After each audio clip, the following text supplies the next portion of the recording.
Elle avait cru remarquer quelque chose de différent chez Peter, mais sans pouvoir préciser quoi. Quand Bobby se réveilla le lendemain matin, à 9 heures, parfaitement normal, elle vit presque immédiatement ce que c'était. Debout devant le plan de travail à la cuisine, elle versait du Gravitrain dans la vieille écuelle rouge de Peter. Comme toujours, en l'entendant faire, Peter s'approcha. Le Gravitrain était une nouveauté. Jusqu'à cette année, Peter avait toujours eu des croquettes Gainesmill le matin, une demi-boîte de pâté pour chien rival le soir, et tout ce qu'il pouvait se procurer dans les bois entre ces deux repas. Et puis Peter avait cessé de manger son Gainesmill, et il avait fallu presque un mois pour que Bobby comprenne. Ce n'était pas que Peter en avait marre, mais il ne lui restait tout simplement plus assez de dents pour mâcher les croquettes. Alors maintenant, elle lui donnait du Gravitrain pour son petit déjeuner, l'équivalent, supposait-elle, de l'œuf poché des vieillards. Elle fit couler de l'eau chaude sur les boulettes Gravitrain et les remua avec la vieille cuillère bosselée qu'elle conservait à cet effet. Bientôt, les boulettes ramollies flottèrent dans un liquide bourbeux qui ressemblait effectivement, comme le promettait le fabricant, à une sauce. Enfin, à une sauce ou au contenu d'une fosse septique, se dit Roberta. Et voilà pour toi, annonça-t-elle en se détournant de l'évier. Peter avait pris position à sa place habituelle sur le linoléum, à une distance polie pour que Bobby ne trébuche pas sur lui en se retournant, et il frappait le sol de sa queue. J'espère que ça te plaira. Pour ma part, je crois que. Elle s'arrêta net, se pencha avec l'écuelle rouge de Peter dans la main droite, les cheveux retombant sur son visage, elle les écarta. Peter s'entendit-elle dire. Pete la regarda d'un air étonné avant de venir manger son repas du matin. Un instant plus tard, il l'engloutissait avec enthousiasme. Bobby se redressa, regardant son chien, plutôt contente de ne plus le voir de face. Dans sa tête, la voix de son grand-père lui redit de laisser tomber, que c'était dangereux, et puis avait-elle encore besoin d'un fil rouge pour rattacher ses perles? Dans ce seul pays, il y a environ 1 million de gens qui arriveraient en courant s'ils avaient vent de ce genre de danger, se dit Roberta. Et Dieu sait combien il y en aurait dans le reste du monde. C'est tout ce que ça fait? Quel effet est-ce que ça peut bien avoir sur le cancer, d'après toi? Soudain, elle n'eut plus aucune force dans les jambes. Elle tâtonna à reculons jusqu'à ce qu'elle trouve une des chaises de la cuisine. Elle s'assit et regarda Peter manger. La cataracte laiteuse qui couvrait l'œil gauche du Beagle était à demi partie. Oh, je n'y comprends vraiment rien, dit le vétérinaire cet après-midi-là.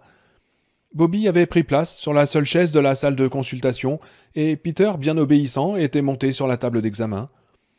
Bobby se rappela combien elle avait craint d'avoir à conduire Peter chez le vétérinaire cet été même, mais finalement, il ne semblait pas qu'elle dût bientôt faire piquer le vieux chien.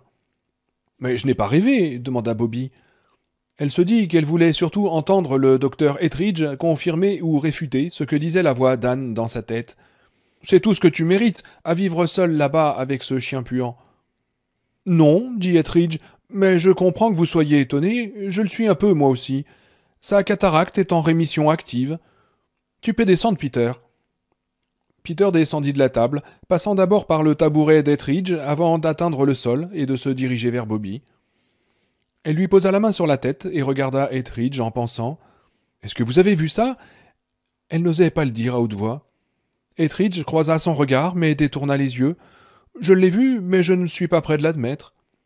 Certes, Peter était descendu avec prudence, et sa descente était à 100 lieues des bons téméraires du chiot qu'il avait été, mais elle n'avait rien à voir non plus avec les tremblements, les 1000 précautions et les déséquilibres des dernières fois où il était venu, quand il lui fallait pencher ridiculeusement la tête vers la droite pour voir ce qu'il faisait, si peu sûr de lui que le cœur de Bobby cessait de battre, jusqu'à ce que le chien soit arrivé par terre sans s'être rompu les os. Peter était descendu avec la circonspection, mais aussi avec la confiance indéfectible du vieil homme d'État auquel il ressemblait 2 ans plus tôt. Bobby attribua une part de cette assurance au fait qu'il y voyait de nouveau de l'œil gauche, ce qu'Ettridge avait confirmé par quelques simples tests de perception. Mais l'œil n'expliquait pas tout. La coordination motrice s'était améliorée, elle aussi. C'était aussi simple que ça. Tout à fait dément, mais parfaitement simple. Et si le museau de Peter était redevenu poivre et sel, alors qu'il était du blanc le plus pur, ce n'était pas grâce à la régression de la cataracte, n'est-ce pas? Bobby l'avait remarqué dans le pick-up Chevrolet alors qu'elle roulait vers Augusta. Elle en avait presque quitté la route. Qu'est-ce que le docteur Ettridge avait remarqué de tout cela, sans être prêt à l'admettre? Une bonne part, évalua Bobby, mais Ettridge n'était pas le docteur Daggett. Daggett avait vu Peter au moins 2 fois par an au cours des 10 premières années de sa vie, sans compter les accidents, comme la fois où Peter avait rencontré un porc-épic par exemple, et où Daggett avait enlevé les piquants un à un en sifflant la musique du pont de la rivière Kwai, apaisant de sa grande main amicale le chiot d'un an tout tremblant. Une autre fois, Peter était rentré à la maison en boitant, l'arrière-train criblé de plomb, cadeau cruel d'un chasseur trop stupide pour regarder avant de tirer, ou peut-être assez sadique pour infliger cette douleur à un chien parce qu'il n'avait pas à trouver une perdrix ou un faisan à tuer. Le docteur Daggett avait remarqué tous les changements chez Peter, et il n'aurait pu les nier, même s'il l'avait voulu. Le docteur Daggett aurait enlevé ses lunettes à monture rose, les aurait nettoyées avec sa blouse, et il aurait dit quelque chose comme « Il faut que nous trouvions où il est allé, et dans quoi il s'est fourré, Roberta, c'est important.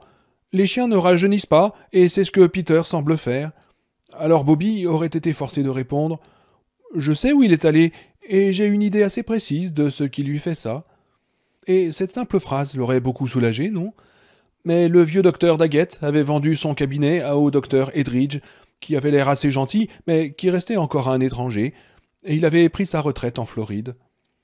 Edridge voyait plus fréquemment Peter que Daggett, 4 fois l'année passée en fait, parce que Peter se faisait vieux et qu'il était de plus en plus infirme. Mais il ne le connaissait pas comme son prédécesseur, et Bobby soupçonnait en plus qu'il n'avait ni son œil acéré ni son courage. Depuis le chenil, un berger allemand explosa soudain en une série d'aboiements qui sonnèrent comme autant de jurons canins. D'autres chiens se joignèrent à lui. Les oreilles de Peter se dressèrent et il se mit à trembler sous la main de Bobby. Apparemment, la sérénité du Beagle est quelque peu ébranlée, songea Bobby. Aussitôt après avoir dépassé les orages de la jeunesse, Peter s'était montré tellement réservé qu'il en était devenu presque paralytique. Ce tremblement intense était tout nouveau. Ettridge fronça les sourcils en entendant les chiens. Presque tous aboyaient maintenant. « Merci de m'avoir reçu si vite !» cria Bobby pour se faire entendre. Un chien de la salle d'attente se mit aussi à aboyer. C'était le jappement bref et nerveux d'un très petit animal, un loulou de Poméranie ou un caniche probablement. C'était très... Sa voix cassa.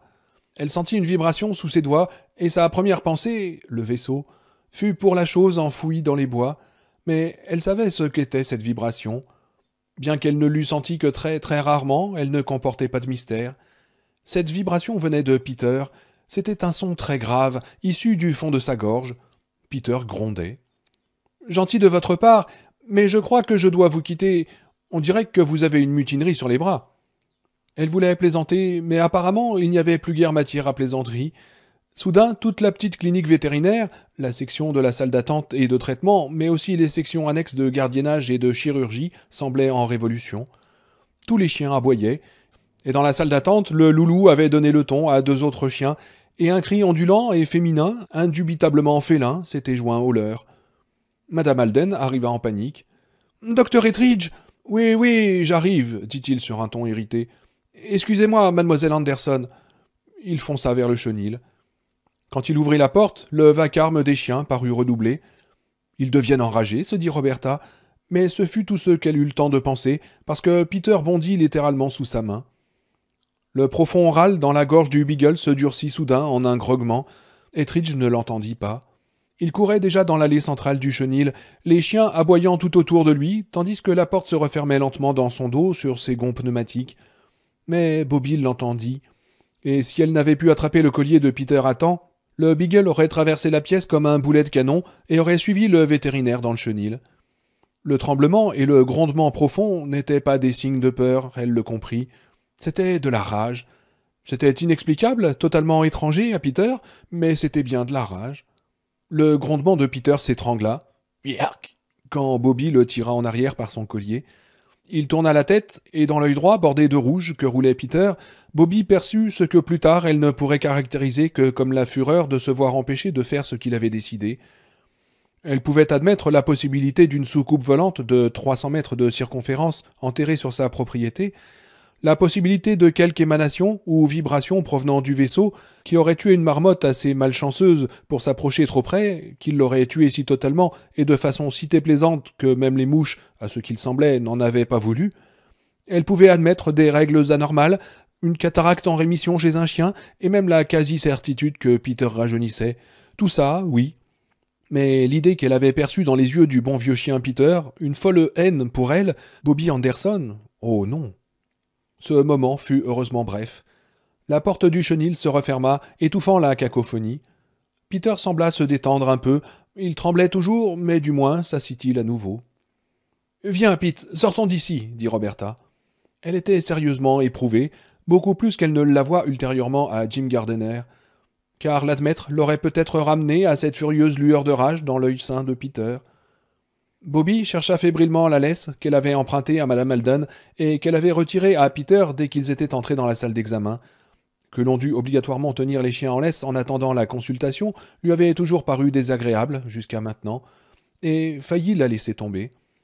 Elle parvint finalement à l'attacher au collier de Peter. Elle se dirigea vers la porte de la salle d'attente, qu'elle ouvrit avec le pied. Le vacarme était plus violent que jamais. C'était bien un loulou de Poméranie qui avait donné le signal, et il appartenait à une grosse femme portant un pantalon d'un jaune criard et un haut de même couleur. Bouboule tentait de tenir le loulou et lui disait « Sois gentil, Eric, sois un gentil petit garçon à ta maman !» Bien peu de choses, hormis les yeux de rat brillants du chien, émergeaient des gros bras flasques de maman. Mademoiselle Anderson, essaya de dire Madame Alden. Elle semblait perdue et un peu effrayée, cette pauvre femme qui s'efforçait de continuer son travail habituel dans ce qui était devenu un asile d'aliénés. Bobby comprenait ce qu'elle ressentait. Le loulou repéra Peter. Bobby jurerait plus tard que c'est ce qui avait mis le feu aux poudres et devint comme fou. Il n'hésita pas longtemps à choisir sa cible. Il enfonça ses crocs aigus dans l'un des bras de maman. « Putain de merde !» hurla maman en laissant tomber le loulou par terre. Le sang commença à couler sur son bras. Au même moment, Peter bondit en avant, aboyant et grondant, tirant sur la courte laisse assez brutalement pour entraîner Bobby à sa suite. Son bras droit se tendit, et son œil averti d'écrivain lui montra très exactement ce qui allait arriver. Dans une seconde, Peter le Beagle et Eric le Loulou se rencontreraient au milieu de la pièce, comme David et Goliath. Mais le Loulou était un écervelé, pas même sournois, et Peter lui arracherait la tête d'une seule grosse bouchée. C'est grâce à une gamine d'environ 11 ans que le carnage fut évité. Assise à la gauche de maman, la petite avait une boîte à chat sur les genoux. À l'intérieur se trouvait un gros serpent noir dont les écailles luisaient de bonne santé. Par un étonnant réflexe d'enfant, la petite fille lança en avant une de ses jambes habillées d'un jean et écrasa son pied sur le bout de la laisse d'Eric. Eric fit un tour complet en l'air avant de retomber. La petite fille tira le loulou en arrière. Elle était de loin la plus calme de la salle d'attente. « Et s'il m'a donné la rage, ce petit salaud !» hurlait maman en se ruant sur Madame Alden. Le sang luisait entre ses doigts, qui pressaient son bras. Peter se tourna vers elle quand elle passa, et Bobby le tira en arrière, puis l'entraîna vers la porte. Au diable la petite pancarte posée sur le bureau de Madame Alden et qui signalait « Sauf accord préalable, il est d'usage que les clients règlent les soins le jour de la consultation ». Elle voulait sortir d'ici, ignorer toutes les limitations de vitesse, rentrer chez elle et boire un verre. Un cul-de-sac, un double, disons même un triple après tout. Bobby entendit un long feulement virulent sur sa gauche. Elle se retourna et vit un chat qu'on aurait mieux imaginé sur l'épaule d'une sorcière. Tout noir, à l'exception d'une pointe de blanc au bout de sa queue, il avait reculé au fond de sa cage. Il faisait le gros dos et sa fourrure se hérissait, toute droite comme des piquants. Ses yeux verts qui fixaient Peter luisaient d'une lueur irréelle. Sa gueule rouge, grande ouverte, découvrait 2 rangées de dents pointues. « Sortez ce chien !» dit à Bobby la dame au chat, d'une voix aussi froide qu'un pistolet qu'on arme. « Noirot ne l'aime pas !» Bobby aurait voulu répliquer que Noirot pouvait aller se faire voir chez les Martiens, mais elle ne pensa à cette expression grossière, mais délicieusement de circonstance, que, plus tard, elle avait l'esprit de l'escalier.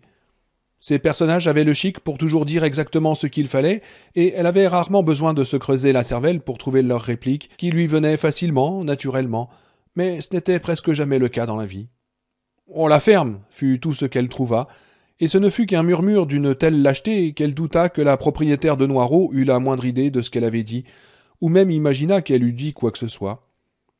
Elle tirait vraiment Peter maintenant, utilisant la laisse pour contraindre le chien d'une façon qu'elle trouvait détestable à chaque fois qu'elle en était témoin dans la rue. La gorge de Peter émettait une sorte de toux, et sa langue n'était qu'une gouttière dégoulinante de salive pendant de côté. Il regarda un boxeur dont la patte avant droite était plâtrée.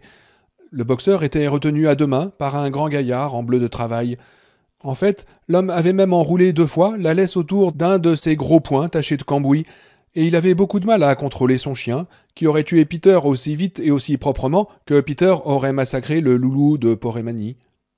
La puissance du boxer ne semblait pas affectée par sa patte cassée, et Bobby avait davantage confiance dans la poigne du mécanicien qu'en cette laisse de chanvre qui paraissait donner des signes de faiblesse.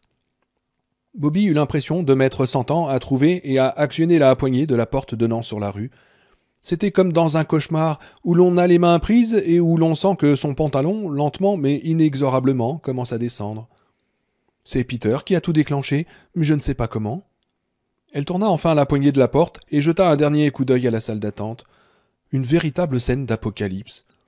Maman demandait à Madame Alden de la soigner, et il semblait bien qu'elle en eût besoin, car le sang dégoulinait maintenant en rigole le long de son bras, tachant son pantalon jaune et ses chaussures blanches.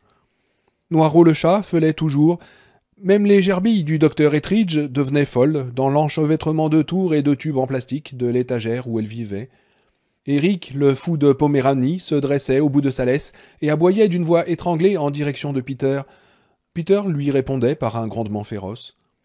Le regard de Bobby tomba sur le serpent noir de la petite fille et vit qu'il s'était dressé dans sa boîte comme un cobra et regardait Peter lui aussi. Sa gueule s'encrochait grande ouverte, son étroite langue rose fouettant en l'air de petits coups fulgurants.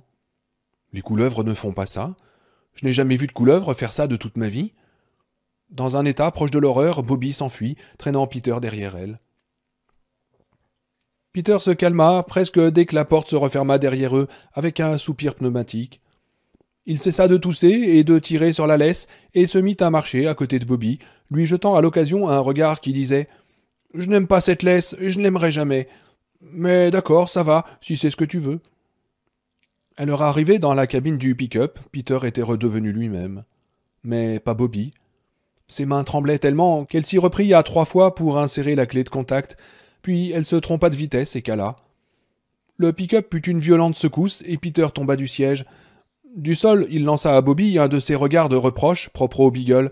Bien que tous les chiens soient capables de lancer des regards de reproche, seuls les beagles paraissent avoir la maîtrise totale de cette déclaration d'incommensurable souffrance. « Où est-ce que t'as trouvé ton permis de conduire, Bobby ? Dans une pochette surprise ou au supermarché ?» avait-il l'air de demander. Il remonta sur le siège. Bobby avait déjà du mal à croire que 5 minutes plus tôt, Peter ne cessait de gronder et d'aboyer, transformé en un chien méchant qu'elle ne connaissait pas, prêt, semblait-il, à mordre tout ce qui bougeait. Et cette expression, Mais son cerveau ferma la parenthèse avant d'achever ce propos. Elle lança de nouveau le moteur et sortit du parking. En passant devant le bâtiment portant une jolie pancarte « Clinique vétérinaire d'Augusta », elle baissa la vitre. Quelques aboiements et autres jappements, mais rien d'extraordinaire. C'était fini. Et ce n'était pas tout, se dit-elle. Bien qu'elle n'en fût pas certaine, elle pensait que ses règles aussi étaient finies. Dans ce cas, bon débarras, comme dirait l'autre. Bobby ne voulut ou ne put pas attendre d'être rentrée pour boire le verre qu'elle s'était promis. Juste à la sortie de la ville d'Augusta se trouvait un routier qui portait le nom charmant de bar et grille du grand week-end perdu. Spécialité de côte de porc. Cette semaine, vendredi et samedi, les Kitty Cats de Nashville. Bobby se gara entre un vieux break et un tracteur John Deere dont la herse sale dressait ses pointes vers le ciel. Un peu plus loin, elle avait vu une vieille Buick tirant un van, et elle s'était délibérément éloignée de l'éventuel cheval. « Reste là !» ordonna-t-elle à Peter, qui s'était enroulé sur le siège. Il lui lança un regard qui voulait dire « Pourquoi est-ce que j'aurais envie d'aller où que ce soit avec toi ? Pour que tu m'étrangles encore avec cette stupide laisse ?» Le grand week-end perdu était sombre et presque désert en ce mercredi après-midi, et la piste de danse luisait faiblement comme un lac dans une grotte. L'endroit sentait la bière. Le barman et serveur s'approcha. « Bien le bonjour, jolie petite dame. Il y a aussi du chili au menu du jour et... Oh, je voudrais juste un cutie-sark, dit Roberta. Un double et sans eau. »« Oh, vous buvez toujours comme un homme ?»« Ouais, mais d'habitude dans un verre, dit Roberta. » Ce mot d'esprit n'avait aucun sens, mais elle se sentait si fatiguée et à cran. Elle se rendit aux toilettes pour changer sa serviette et par précaution la remplaça par un simple protège-slip. Ce n'était effectivement qu'une précaution et un grand soulagement la gagna. Il semblait que l'hémorragie fût terminée jusqu'au mois prochain. Elle revint à son tabouret de bar de bien meilleure humeur et se sentit encore mieux quand elle eut avalé la moitié de son verre. « Dites, je voulais pas vous vexer, dit le barman, mais on est un peu seul ici l'après-midi et quand un étranger vient, je ne sais plus ce que je dis. » Oh, c'est de ma faute, je n'ai pas passé une très bonne journée, répondit Roberta, avant de finir son verre et de soupirer. Vous en voulez un autre, mademoiselle demanda le barman. Je crois que je préférerais encore jolie petite dame, se dit Roberta en hochant la tête. Oh, non, je vais plutôt prendre un verre de lait, sinon j'aurai mal à l'estomac tout l'après-midi. Le barman lui apporta son lait. Bobby le but en se demandant ce qui s'était passé chez le vétérinaire, mais elle ne le savait tout simplement pas. Je vais te dire ce qui est arrivé quand tu l'as amené. Rien du tout. Son cerveau s'accrocha à cette idée. La salle d'attente était aussi pleine de monde à son arrivée que lorsqu'elle était partie, mais rien de cataclysmique ne s'était produit la première fois. La salle n'était pas calme. Des animaux d'espèces différentes, dont beaucoup étaient des ennemis héréditaires par instinct, ne se côtoient pas dans un silence de bibliothèque quand on les rassemble. Mais il ne s'était rien passé d'anormal. Maintenant, l'alcool aidant, elle se souvenait de l'entrée du mécanicien avec son boxeur. Le chien avait regardé Peter, Peter l'avait regardé, rien. Alors bois ton lait, rentre et oublie ça. Ouais, d'accord. Et cette chose enfouie dans les bois, il faut que je l'oublie aussi? Au lieu d'une réponse, c'est la voix de son grand-père qu'elle entendit. À propos, Bobby, qu'est-ce qu'elle te fait, à toi, cette chose? Y as-tu réfléchi? Non, elle n'y avait pas réfléchi. Maintenant qu'elle y réfléchissait, elle avait envie de commander un autre verre. Sauf qu'avec un autre verre, un seul autre, elle serait ivre, et elle n'avait pas vraiment envie de rester tout l'après-midi à se saouler seule, dans cette espèce d'immense grange, attendant l'inévitable homme d'esprit, peut-être le barman lui-même, qui viendrait lui demander ce qu'un endroit aussi joli faisait autour d'une fille comme elle. Elle laissa un billet de 5 $ sur le comptoir et le barman la salua. En sortant, elle vit une cabine téléphonique. L'annuaire était sale et écorné, et il sentait le vieux Bourbon, mais du moins avait-il l'avantage d'exister. Bobby glissa une pièce dans la fente et coinça le combiné entre sa joue et son épaule pour pouvoir consulter la liste des vétérinaires. Elle appela la clinique d'Ettridge. La voix de Madame Alden lui parut tout à fait sereine. À l'arrière-plan, seul un chien aboyait. « Je ne voulais pas que vous pensiez que j'étais parti à la cloche de bois, dit Roberta. Je vous renverrai votre laisse avec le chèque dès demain. Oh, mais je vous en prie, mademoiselle Anderson, répondit Madame Alden. Au bout de tant d'années, vous êtes la dernière personne que j'aurais pu soupçonner d'une chose pareille. Quant à la laisse, nous en avons un plein placard.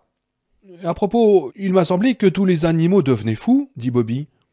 Oh oui, répondit Madame Alden. Mon Dieu, complètement fou. J'ai dû appeler un médecin en urgence pour Madame Perkins. Je ne pensais pas que c'était grave à ce point. Il a fallu lui poser des points de suture, naturellement. Mais en pareil cas, la plupart des gens se rendent chez le médecin par leurs propres moyens, dit-elle en baissant la voix, pour une confidence qu'elle n'aurait sans doute pas fait à un homme. Heureusement que c'est son chien qui l'a mordu. C'est le genre de femme à faire un procès pour un rien. Et avez-vous une idée de la cause de ce tumulte demanda Roberta. Non, répondit la secrétaire. Et le docteur Ettridge non plus? La chaleur après la pluie, peut-être.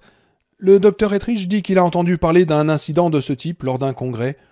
Une vétérinaire de Californie a raconté que tous les animaux de sa clinique s'étaient déchaînés, comme ensorcelés, selon ses propres termes, juste avant le dernier grand tremblement de terre. C'est vrai? Oui, ici dans le Maine, nous avons eu un tremblement de terre l'an passé. J'espère qu'il n'y en aura pas d'autres. Cette usine nucléaire de Viscasset est trop proche pour qu'on soit rassuré. Demande à Gardiner, se dit Roberta. Elle remercia et raccrocha. Bobby revint à son véhicule, Peter dormait. Il ouvrit les yeux quand elle entra, puis les referma. Son museau reposait sur ses pattes. Le gris du museau disparaissait. Cela ne faisait aucun doute. À propos, Bobby, qu'est-ce qu'elle te fait, à toi, cette chose? Oh, tais-toi, grand-père. Elle roula jusqu'à chez elle. Après s'être remontée avec un second whisky, moins raide, elle gagna la salle de bain et s'approcha du miroir, examinant d'abord son visage, puis passant ses doigts dans ses cheveux, les soulevant et les laissant retomber. Le gris était toujours là, tout le gris qui avait poussé jusqu'à maintenant, du moins à ce qu'elle croyait. Elle n'aurait jamais pensé qu'elle serait heureuse de se voir des cheveux gris, mais elle l'était, en quelque sorte. Au début de la soirée, de sombres nuages s'étaient amoncelés à l'ouest, et à la nuit tombée, le tonnerre retentit.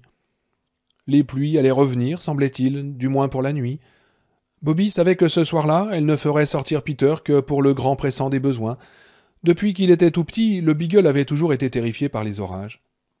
Bobby s'installa dans son fauteuil à bascule près de la fenêtre, et si quelqu'un était passé par là, il aurait pu penser qu'elle lisait, mais en fait elle travaillait.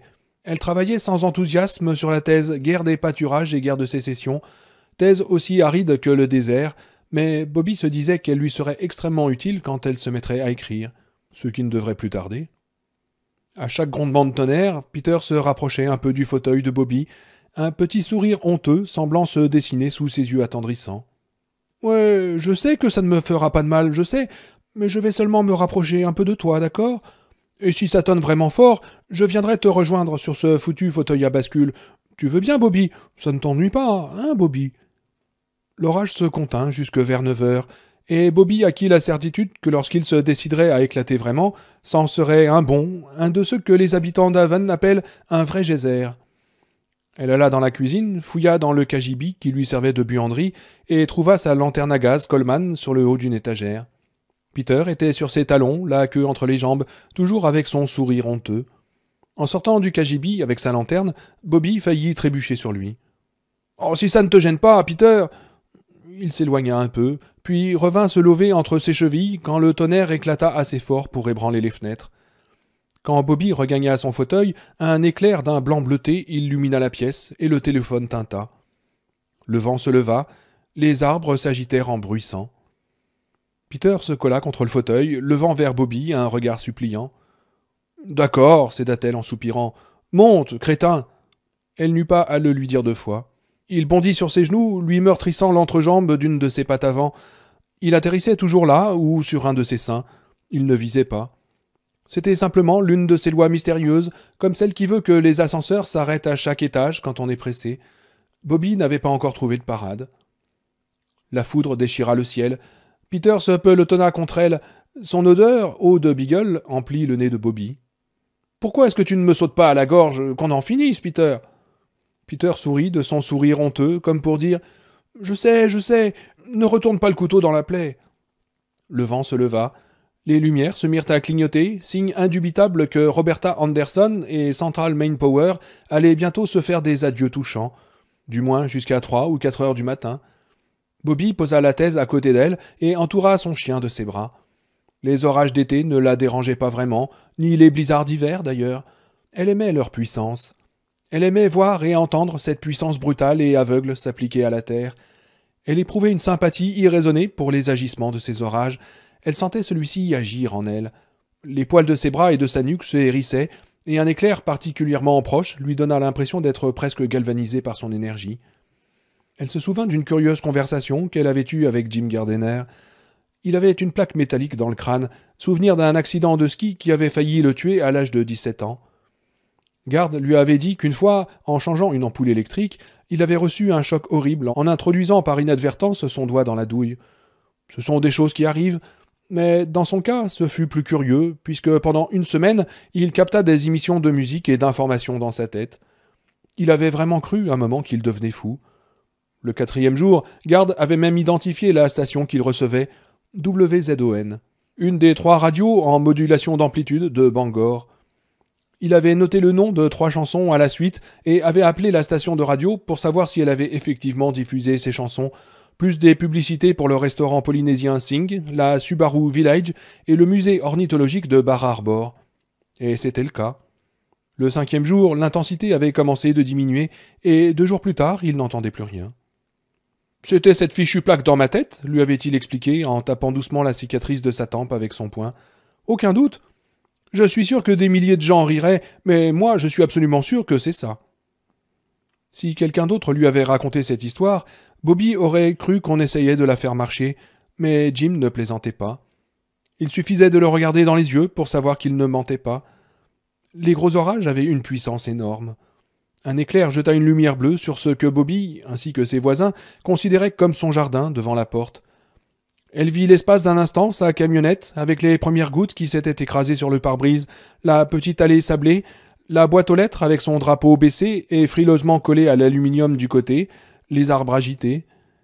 Le tonnerre explosa quelques secondes plus tard, et Peter sursauta en gémissant dans les bras de Bobby. Les lumières s'éteignirent. Elles ne prirent même pas la peine de baisser ou de clignoter, elles s'éteignirent d'un seul coup, complètement. Elles s'éteignirent avec autorité. Bobby voulut prendre la lanterne, mais elle interrompit son geste. Il y avait une tache verte sur le mur d'en face, juste à droite du buffet gallois d'oncle Frank. Elle monta de 5 centimètres, s'écarta vers la gauche, puis vers la droite, disparut un instant, puis reparut.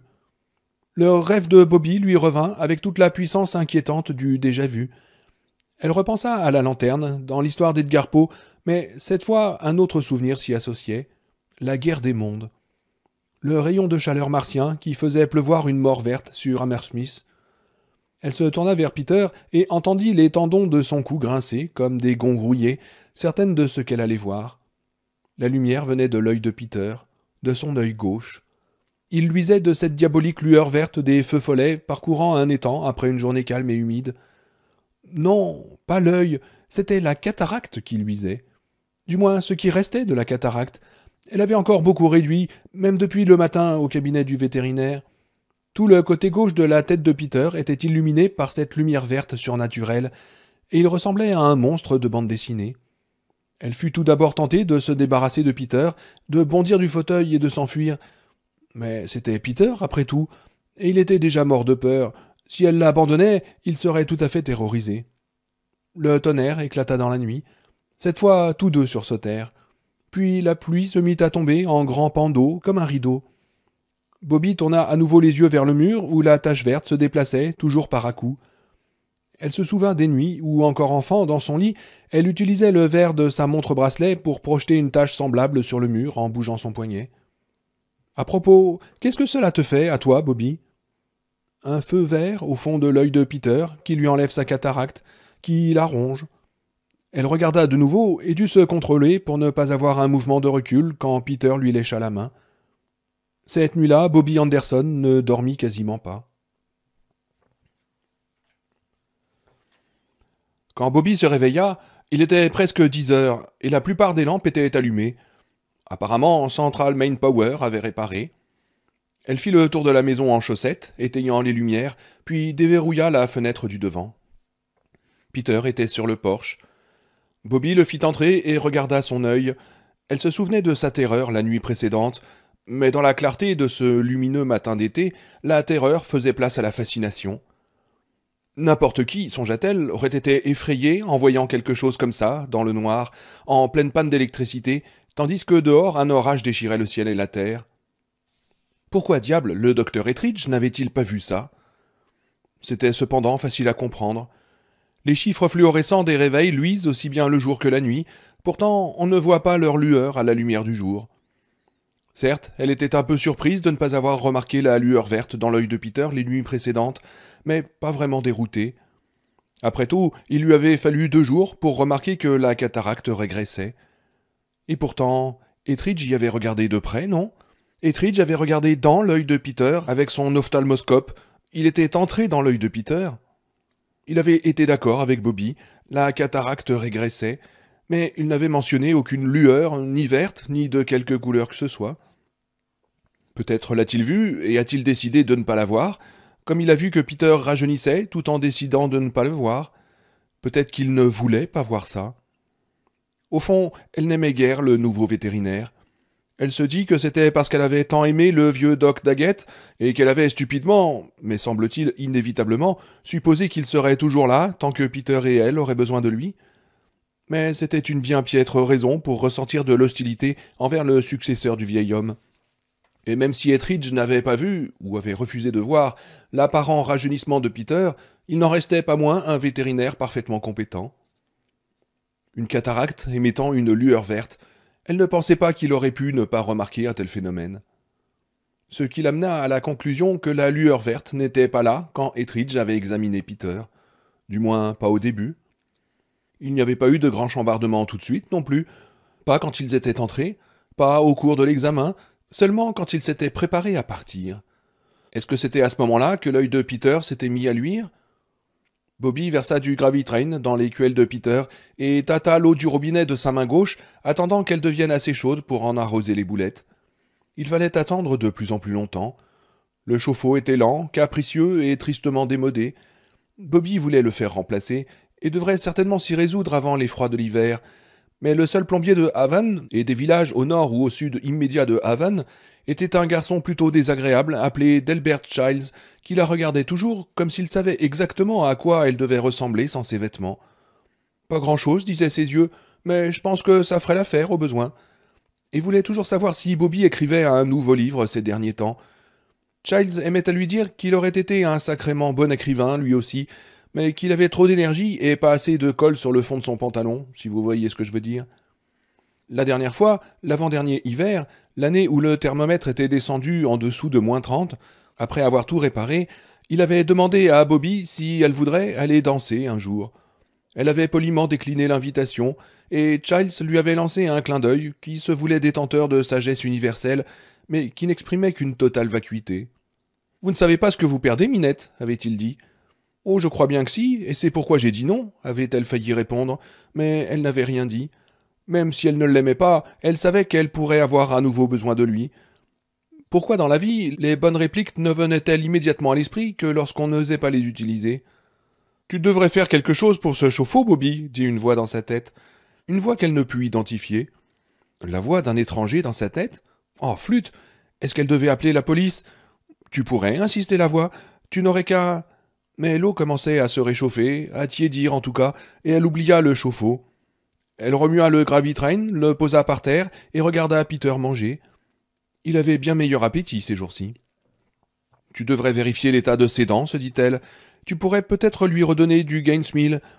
Un sou économisé, c'est un sou gagné, et les lecteurs américains ne se pressent pas vraiment à ta porte, ma vieille. Mais à quel moment exactement le tumulte avait-il commencé à la clinique ? Bobby y réfléchit attentivement. Elle n'en était pas vraiment certaine, pourtant. Plus elle y pensait, plus il lui semblait que cela aurait pu être, pas sûr mais peut-être, juste après que le docteur Ettridge eut fini d'examiner la cataracte de Peter et posé son ophtalmoscope.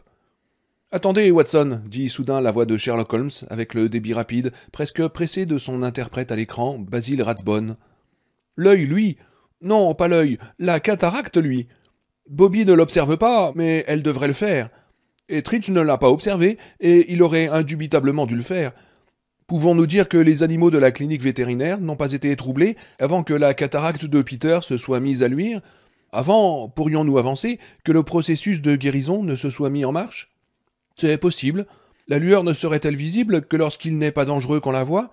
Ah, Watson, il s'agit là d'une hypothèse aussi effrayante qu'injustifiée, parce que cela indiquerait une sorte d'intelligence.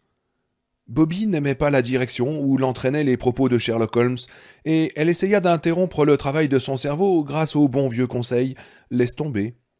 Cette fois, elle y réussit, pour un temps. Bobby voulait aller creuser davantage. Son cerveau n'aimait pas du tout cette idée, son cerveau pensait que c'était une idée idiote. « Laisse tomber, Bobby, c'est dangereux !»« Oui. Et à propos, qu'est-ce que ça te fait, à toi ?»« Rien de visible. » Mais on ne peut voir non plus ce que la fumée de cigarette fait aux poumons, c'est pourquoi les gens continuent à fumer. Il était possible que son foie soit en train de pourrir, que les parois de son cœur s'enlisent dans le cholestérol, ou qu'elle soit devenue stérile.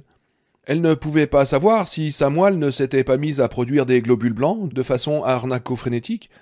Pourquoi se contenter de règles en avance quand on peut avoir quelque chose de vraiment intéressant, comme une leucémie ? Mais elle voulait quand même creuser. Ce besoin, simple et élémentaire, n'avait rien à voir avec son cerveau. Il émergeait d'un lieu plus profond. Il présentait toutes les caractéristiques d'un besoin physique impérieux, besoin d'eau, de sel, de cocaïne, d'héroïne, de cigarettes, de café.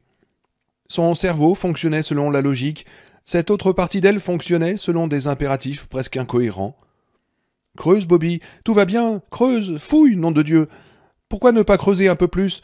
Tu sais que tu veux savoir ce que c'est, alors creuse, jusqu'à ce que tu vois ce que c'est. Creuse, creuse, creuse. » Par un effort conscient, elle parvint à faire taire la voix, mais elle se rendit compte 15 minutes plus tard qu'elle l'écoutait à nouveau, comme un oracle de Delphes. « Il faut que tu dises à quelqu'un ce que tu as trouvé. »« À qui ? À la police ? Oh, pas moyen. Ou à qui ?» Elle était dans son jardin, arrachant les mauvaises herbes, comme une forcenée, une droguée en état de manque. Ou à n'importe quelle autorité, termina son cerveau. L'hémisphère droit de son cerveau la gratifia du rire sarcastique de sa sœur Anne, comme elle s'y attendait. Mais le rire n'avait pas autant de force qu'elle l'avait craint. Comme bon nombre des gens de sa génération, Bobby n'accordait pas une grande confiance aux autorités. Elle avait commencé à se méfier des autorités à l'âge de 13 ans, à Utica. Elle était assise sur le canapé du salon entre Anne et sa mère. Elle mangeait un hamburger et regardait à la télévision la police de Dallas escorter Lee Harvey Oswald dans un parking souterrain. Il y avait beaucoup de policiers de Dallas. Tellement, en fait, que le commentateur annonça au pays que quelqu'un avait tué Oswald avant même que ces policiers, toutes ces personnes détenant une autorité, ne semblent avoir eu la moindre idée que quelque chose n'allait pas, sans parler de ce qui se passait vraiment. À son avis, on avait trouvé que la police de Dallas avait fait du si bon boulot en protégeant tellement bien John Fitzgerald Kennedy et Lee Harvey Oswald que c'était à elle qu'on avait confié le soin de s'occuper des émeutes raciales 2 ans plus tard, puis de la guerre au Vietnam. D'autres tâches lui incombèrent: le règlement de l'embargo sur le pétrole 10 ans après l'assassinat de Kennedy, les négociations pour faire libérer les otages américains de l'ambassade de Téhéran, et quand il fut évident que ces têtes enturbanées n'écoutaient ni la voix de la raison ni celle de l'autorité, c'est la police de Dallas que Jimmy Carter avait envoyée pour sauver ces pauvres gens. Après tout, on pouvait compter sur ces autorités qui avaient su régler leurs comptes aux étudiants de Kent State University avec sang-froid et un aplomb aussi extraordinaire pour réussir le même genre de travail que l'équipe de Mission Impossible réalisait chaque semaine à la télévision. D'accord, cette bonne vieille police de Dallas n'avait pas vraiment eu de chance ce coup-là, mais en gros, elle tenait les choses bien en main. Il n'y avait qu'à voir combien la situation mondiale était foutument ordonnée, depuis qu'un homme au t-shirt trop serré et aux cheveux clairsemés, avec de la graisse de poulet sous les ongles, avait fait sauter la cervelle du président assis à l'arrière d'une Lincoln qui descendait la rue principale d'une ville de cow-boys texans. Je vais le dire à Jim Gardiner, quand il rentrera. Gard saura quoi faire, comment régler le problème. En tout cas, il aura une idée. Voix de sa sœur Anne. Tu vas demander conseil à un cinglé certifié? Formidable. Mais ce n'est pas un cinglé, il est juste un peu bizarre. Ouais, arrêté à la dernière manifestation de Seabrook avec un 45 chargé dans son sac à dos, c'est effectivement un peu bizarre. Oh, Anne, tais-toi. Elle arracha d'autres mauvaises herbes. Pendant toute la matinée, elle arracha des mauvaises herbes sous le soleil brûlant, le dos de son t-shirt trempé de sueur. En outre, c'est l'épouvantail qui portait à présent le chapeau qu'elle mettait généralement pour se protéger des rayons. Après le déjeuner, elle s'allongea pour une petite sieste et ne put dormir. Tout ça continuait à tourner dans sa tête, et la voix étrangère ne cessait de parler. « Creuse, Bobby, tout va bien, va fouiller !» Jusqu'à ce que finalement elle se lève, prenne la pince, la bêche et la pelle, et se dirige vers les bois. Tout au bout de son champ, elle s'arrêta, le front plissé par ses pensées, et revint chercher aussi son piolet. Peter était sur le porche. Il leva brièvement les yeux, mais ne manifesta aucune intention de l'accompagner. Bobby n'en fut pas vraiment surprise. C'est ainsi qu'environ 20 minutes plus tard, elle était plantée en haut de la butte, regardant en contrebas la tranchée qu'elle avait entamée dans le sol et qui avait mis au jour une très petite fraction de ce qu'elle croyait maintenant être un vaisseau spatial extraterrestre. Sa coque grise était aussi solide qu'une clé ou un tournevis. Elle n'était pas le produit d'un rêve, d'idées folles ou de suppositions délirantes. Elle était là. La terre que Bobby avait rejetée de chaque côté, humide et noire, et secrète comme la forêt même, était maintenant d'un brun sombre, détrempé par la pluie de la nuit. Tandis qu'elle descendait la pente, son pied fit craquer ce qu'elle crut être un journal. Mais ce n'était pas un journal, c'était un moineau crevé. 7 mètres plus loin, il y avait un corbeau crevé, les pattes ridiculement pointées vers le ciel, comme un oiseau mort dans un dessin animé. Bobby s'arrêta, regarda autour d'elle, et vit les corps de 3 autres oiseaux. Encore un corbeau, un geai et un tangara écarlate. Aucune trace de blessure, mort, tout simplement, et pas de mouche autour d'aucun d'eux. Elle gagna la tranchée et laissa tomber ses outils. La tranchée était boueuse. Elle y entra tout de suite, et ses chaussures émirent le bruit ragoûtant attendu. Se penchant, elle vit du métal gris bien lisse s'enfoncer dans la terre, une flaque d'eau bordant l'un des côtés. « Mais qu'es-tu donc ?» Elle posa sa main dessus. La vibration pénétra dans sa peau, sembla un instant la parcourir tout entière, puis s'arrêta. Bobby se retourna et posa la main sur sa pelle, tâtant le bois doux du manche chauffé par le soleil. Elle ne prit que vaguement conscience du fait qu'elle n'entendait aucun bruit dans la forêt, aucun. Pas un chant d'oiseau, pas un bruit d'animal fuyant dans les buissons, l'odeur de l'homme. Elle avait une conscience plus nette des odeurs, tourbe, aiguille de pin, écorce, sève. Une voix à l'intérieur d'elle, tout au fond d'elle, qui ne venait pas de l'hémisphère droit de son cerveau, mais peut-être des racines même de son esprit, hurla de terreur. « Il se passe quelque chose, Bobby. Quelque chose est en train d'arriver en ce moment même. Sors d'ici, marmotte morte, oiseau mort. Bobby, s'il te plaît, s'il te plaît !» Sa main serra plus fort le manche de la pelle, et elle vit à nouveau, tel qu'elle l'avait dessiné, le bord gris d'une chose de taille titanesque enfouie dans le sol. Ses règles avaient repris, mais elle ne s'en souciait pas. Elle avait remis une protection dans son slip avant même d'aller arracher les mauvaises herbes de son jardin, une maxi, et elle en avait une demi-douzaine dans son sac, ou une douzaine complète. Elle ne savait pas, et cela n'avait pas d'importance. Même le fait de découvrir qu'une partie d'elle-même avait toujours su qu'elle finirait par revenir, en dépit de toutes ses idées folles sur le libre arbitre, ne la dérangeait pas. Une sorte de paix lumineuse l'emplissait. Des animaux crèvent, tes règles s'arrêtent et recommencent. Tu arrives en ayant tout préparé, alors même que tu avais affirmé que tu n'avais encore rien décidé. Ce ne sont que de petites choses, plus petites que petites, des foutaises. Elle allait fouiller un moment, creuser autour de ce nom de dieu d'objet, découvrir s'il y avait autre chose à voir qu'une douce peau de métal, parce que tout va bien, dit Bobby Anderson dans un silence irréel, et elle se mit à creuser.